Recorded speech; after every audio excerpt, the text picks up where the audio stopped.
The diner was silent until the sound of a hand striking skin echoed off the walls. The old man didn't even raise his fists. He just stared back, calm as a mountain.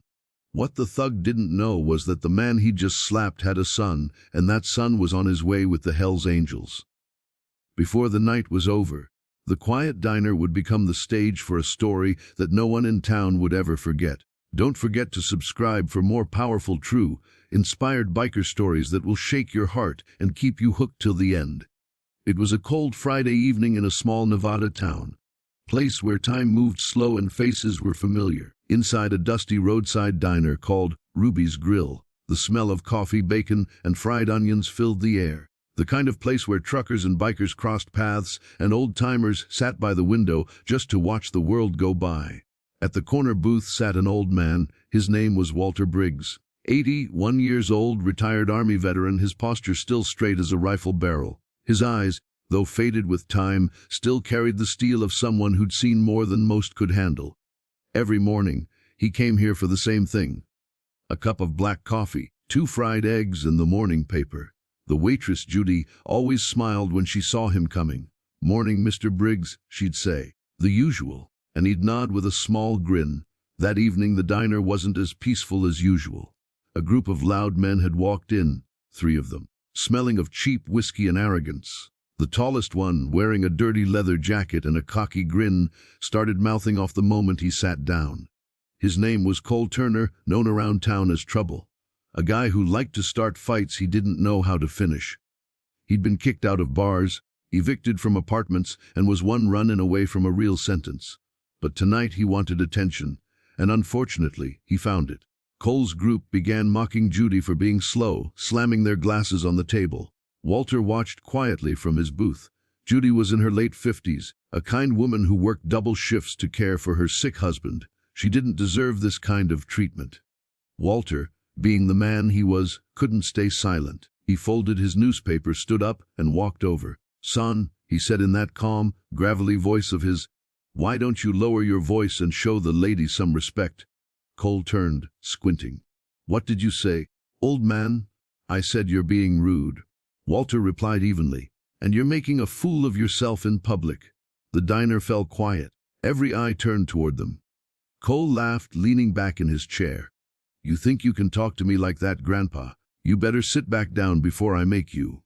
Walter's eyes didn't flinch. "I've faced tougher men than you before breakfast, son." That hit a nerve. Cole stood up, his face red, his pride wounded in front of his buddies. He took one step closer and, without warning, slapped Walter across the face.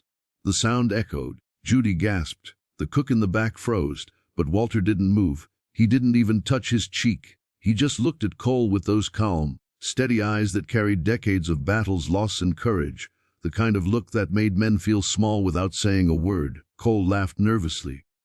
"What? Nothing to say now, old man." Walter simply said, "You just made a mistake you won't live to forget." Then he sat back down, sipping his coffee. Cole's laughter faded. He didn't know why, but that sentence chilled him to the bone. Moments later, Judy whispered, "Walter, are you okay? Should I call the police?"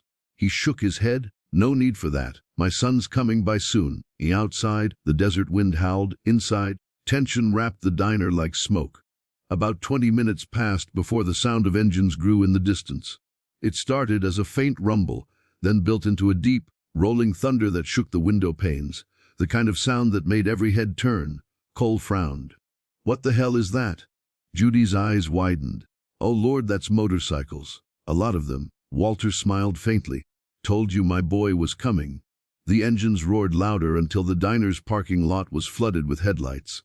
One by one, heavy bikes lined up outside, Harleys gleaming under the fading sun. Men in leather jackets and patches stepped off, each one with the unmistakable insignia of the Hell's Angels.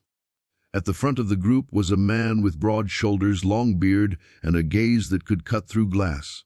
That was Jack Briggs, Walter's son, the president of the local Hell's Angels chapter. Jack walked in, boots thudding on the diner floor, the room going completely silent.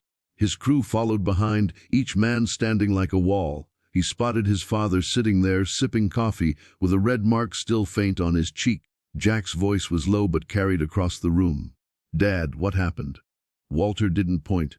He didn't need to. He just looked at Cole. Jack turned his eyes toward Cole, and in that instant, the air went cold. Cole's fake confidence melted. He stammered, "Hey, I didn't mean nothing, man. It was just a joke." Jack stepped closer. "You hit my father." Cole raised his hands. "It was a misunderstanding." Jack's crew surrounded the table, blocking any way out. The sound of leather shifting, boots creaking. It felt like Judgment Day. Walter stood and placed a hand on his son's arm. "Jack," he said quietly, "don't do something you'll regret." But Jack shook his head. "No one touches you, Dad. No one." Walter sighed. "I raised you to stand for something, not destroy everything." There was silence for a long moment. The other bikers watched, waiting for Jack's cue. Then Walter looked at Cole and said, "You don't fix a mistake by throwing fists. You fix it by growing up." Cole looked like he wanted to vanish. Sweat rolled down his temple. I'm sorry, sir," he mumbled. Walter nodded. "You'll be more sorry if you keep walking this path." Jack stared at Cole one last time, his eyes burning like fire, then turned to his men. "Let's go." The Hell's Angels left as quickly as they came, engines roaring into the night. But that wasn't the end. The next day something strange happened. Cole showed up at the diner again, alone. He walked in quietly, removed his hat, and approached Walter's table. "Sir," he said, voice trembling, "I just wanted to apologize. I was drunk, stupid, and scared."